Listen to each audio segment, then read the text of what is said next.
Good afternoon. Earlier today, Attorney General Dana Nessel was joined by officials from the Department of Justice and the FBI to announce state and federal charges against 13 members of 2 militia groups who were preparing to kidnap and possibly kill me.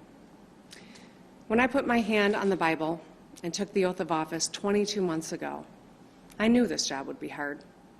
But I'll be honest, I never could have imagined anything like this. I want to start by saying thank you to our law enforcement. Thank you to the fearless FBI agents. And thank you to the brave Michigan State Police troopers who participated in this operation, acting under the leadership of Colonel Joe Gasper. I also want to thank Attorney General Nessel and the U.S. Attorneys Burge and Schneider and their teams for pursuing criminal charges that hopefully will lead to convictions, bringing these sick and depraved men to justice. As a mom with 2 teenage daughters and 3 stepsons, my husband and I are eternally grateful to everyone who put themselves in harm's way to keep our family safe. 2020 has been a hard year for all of us. Hard for our doctors and nurses and truck drivers, grocery store workers. It's been hard for the teachers and students and parents. Hard for those who have had to stay isolated to stay safe. And it's not over yet. But here's what I know. We're Michiganders. We have grit, we have heart, and we are tough as hell. We made it through the Great Recession. We made it through auto bankruptcies. We made it through floods and polar vortexes. But none of us has faced a challenge like COVID-19, not in our lifetimes.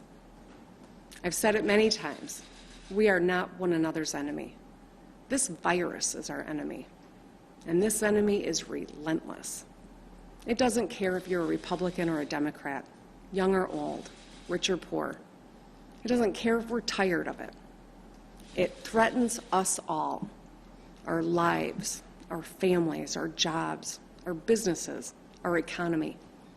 It preys on our elderly and medically vulnerable residents.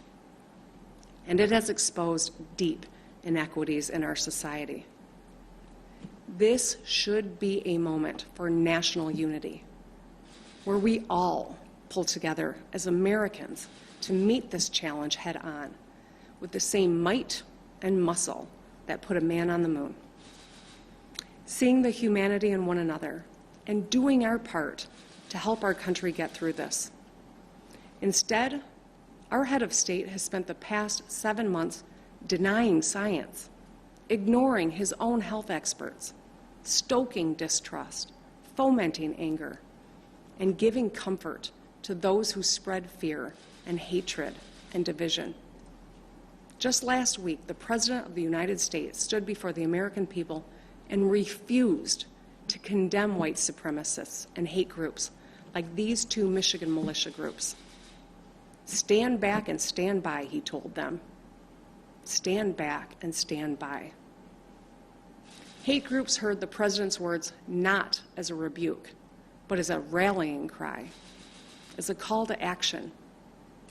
When our leaders speak, their words matter. They carry weight. When our leaders meet with, encourage, or fraternize with domestic terrorists, they legitimize their actions, and they are complicit. When they stoke and contribute to hate speech, they are complicit.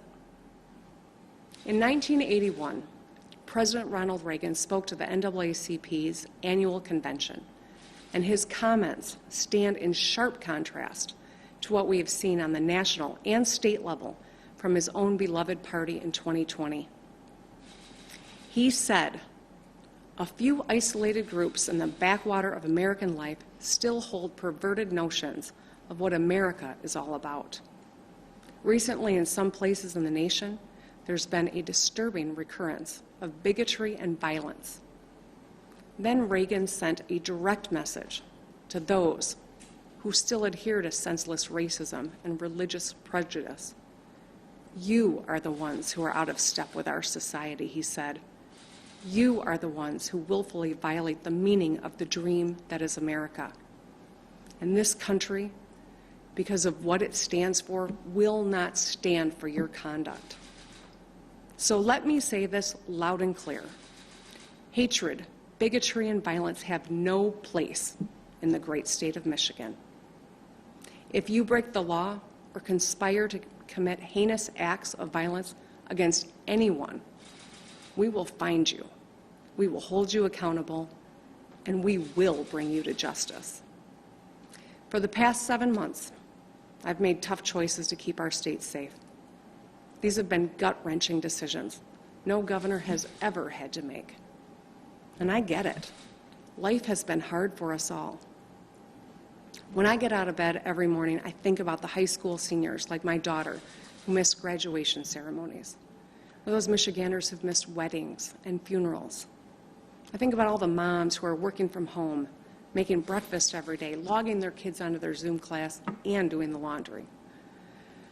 Think about the small business owners who spent a lifetime building something great, who are now hanging on by their fingernails just to keep the lights on. The disruption this virus has caused to our daily lives is immeasurable, and it has already taken the lives of more than 210,000 Americans, including over 6,800 right here in Michigan. As painful as these losses are, our hard work and sacrifices have saved thousands of lives. We have one of the strongest economic recoveries in the nation. Make no mistake, there will be more hard days ahead. But I want the people of Michigan to know this. As your governor, I will never stop doing everything in my power to keep you and your family safe. You don't have to agree with me, but I do ask one thing.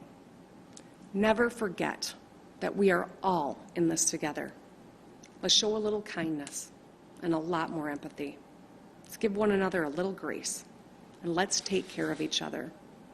Wear your mask. Wash out for Michiganders through this. We will get through this. So let's get through it together. Thank you.